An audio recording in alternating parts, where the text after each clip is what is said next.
ശരി, ഇനി നിങ്ങൾക്ക് കേൾക്കണോ? മഹാന്മാരെ മഖ്ബറയിൽ നടക്കുന്നതൊക്കെ ശൈത്താന്റെ പണിയാണെന്നാ സക്കരിയ പറയുന്നത്. സക്കരിയ അത് വെച്ചോട്ട് അവനെ ഏർവാടി നടക്കുന്നത് ശൈത്താന്റെ പണിയാണ്. സുഹൃത്തുക്കളെ, ഏർവാടിയിലും മറ്റുമൊക്കെ പോയിട്ട് ചില ആളുകൾക്ക് പ്രയോജനങ്ങൾ ഉണ്ടാകുന്നുണ്ട്, അല്ലെ? ചിലർക്ക് മാറാത്ത ഭ്രാന്ത് മാറുന്നുണ്ട്, അതുപോലെ പലതും.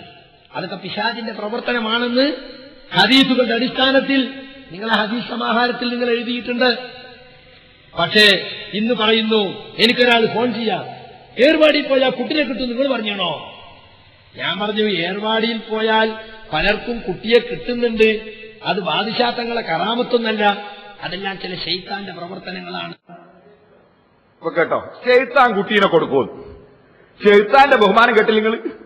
ശൈത്താൻ കുട്ടിയില്ലാത്ത ഒരു കുട്ടീനെ കൊടുക്കുന്നല്ലേ ഇപ്പൊ മൗലവി പറഞ്ഞത്?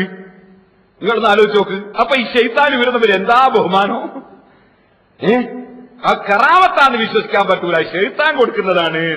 എന്നാൽ ഇതിനെ ചോദ്യം ചെയ്യാൻ ഒരു പെൺകുട്ടി ഉണ്ടായി മുജാഹിദിന്റെ കൂട്ടത്തിൽ. ആൺകുട്ടിയല്ല, ജമീല ടീച്ചർ, ഇടവണ്ണ.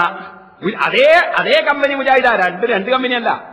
ജമീല ടീച്ചർ പറയുന്നത് അങ്ങനെ ശൈത്താൻ അങ്ങനത്തെ ഒരു സംഗതിക്കും കഴിയൂ എന്ന് പറഞ്ഞാൽ അത് ഇസ്ലാമാവൂല. അപ്പൊ സക്കരിയാസിലായി ഇസ്ലാം എന്ന് പുറത്താണ് എന്ന് വെച്ചോട്ട് അവനെ. സാധാരണയായിട്ട് നമ്മൾ മനസ്സിലാക്കി വെക്കുന്നത് പിശാചാണ് ഇതിന്റെ പിറകിൽ, പിശാചാണ് ഇതിനൊക്കെ സഹായം ചെയ്ത് കൊടുക്കുന്നത്, പിശാചാണ് സിഹിറിന്റെ രൂപത്തിൽ, കുട്ടിച്ചാത്തന്റെ രൂപത്തില്, ചേക്കുട്ടിപ്പാപ്പന്റെ രൂപത്തില് മനുഷ്യനെ ഉപദ്രവിക്കുന്നത് എന്നൊരു പക്ഷേ നമ്മൾ വിശ്വസിക്കുന്നുണ്ടായിരിക്കും. ആ വിശ്വാസം ഒരിക്കലും ശരിയല്ല. ഒരു മുസ്ലിമായ ഒരു സ്ത്രീക്കും ഒരു പുരുഷനും വിശ്വസിക്കാനാവുകയില്ല.